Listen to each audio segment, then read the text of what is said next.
దేశానికి ఎంతో మేలు చేసే బిల్లుని విపక్షాలు వ్యతిరేకించాయని విమర్శించారు టీడీపీ ఎంపీ సబరి. విపక్షాలకి మహిళలు తగిన బుద్ధి చెప్తారని హెచ్చరించారు.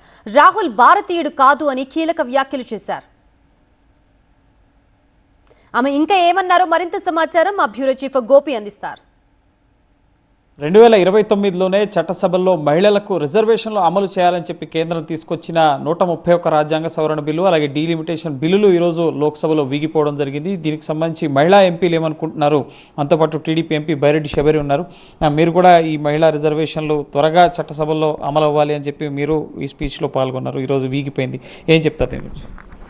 ఈరోజు మా అందరికీ ఒక చీకటి రోజు అని నేనైతే చెప్పగలుగుతాను. ఎందుకంటే ఈరోజు మహిళా రిజర్వేషన్ పైన లేకపోతే డీలిమిటేషన్ పైన కూడా ఎంతో మంచి బిల్ ఇది, మన దేశానికి మేలు చేసే బిల్. అలాంటి బిల్లుని ఈరోజు వీళ్ళు వ్యతిరేకించారు. కాంగ్రెస్ అయితేనేమి, కొన్ని ఇండి అలయన్స్ ఏదైతే ఉందో వాళ్ళు వ్యతిరేకించారు. అంటే ప్రతి ఒక్కరూ కూడా ఈరోజు రియలైజ్ అవ్వాలి. ఏంటి అంటే అసలు వీళ్ళు ఈ పార్టీలు ఏవైతే ఉన్నాయో మహిళల గురించి లేకపోతే వేరే వేరే పెద్ద పెద్ద మాటలు మాట్లాడే పార్టీలు, వీళ్ళకు ఎటువంటి హక్కు లేదు. ఇంకా వీళ్ళు ఎలాంటి వాళ్ళు అనేది క్లియర్ కట్ ప్రతి ఒక్కరికి అర్థమైపోయింది.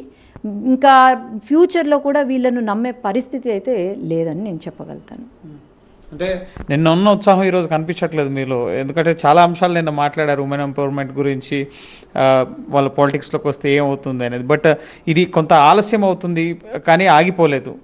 23లోనే పాస్ అయింది. సో ఈ బిల్లు ఆమోదం పొందితే 29లోనే అమలయ్యేది, కానీ ఇది ఇంకా ఆలస్యం అవుతుంది కదా. అంతే, ఆలస్యం అవ్వచ్చు, లేకపోతే మళ్ళీ విమెన్ రిజర్వేషన్కి అమెండ్మెంట్ తీసుకొని రావచ్చు. అది ఇట్ ఆల్ డిపెండ్స్. రేపు క్యాబినెట్ మీటింగ్ జరుగుతుంది అండ్ విల్ సీ ఏం డిసైడ్ చేస్తారు. కానీ ఒకటైతే ఉంది, ఏంటి అంటే ఇప్పుడే విమెన్ రిజర్వేషన్ వచ్చుంటే ఆ సంబరాలు వేరేలాగా ఉండేవి. మన రాష్ట్రం నుంచి ఎమ్మెల్యేలు అందరూ కూడా ఈరోజు రావడము, సపోర్ట్ చేయడము, కొంచెం డిసప్పాయింట్మెంట్ అయితే ఉంది. కానీ మనం అందరం గమనించాల్సింది ఒకటే, ఈరోజు ఈ బిల్లు ద్వారా మేలు జరుగుతుంది కానీ నష్టం జరగదు. మేమేమి తీసుకెళ్ళట్లేదు. మీ ఏవైతే సీట్లు ఉన్నాయో, మగవాళ్ళకు వచ్చిన సీట్లు ఏవైతే ఉన్నాయో అవి మహిళలు లాక్కెళ్ళట్లేదు. ఇంకా 50% పెంచారు.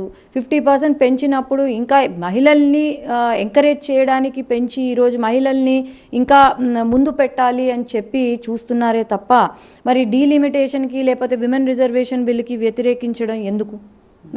సిమిలర్, అది చాలా simple question. Why is that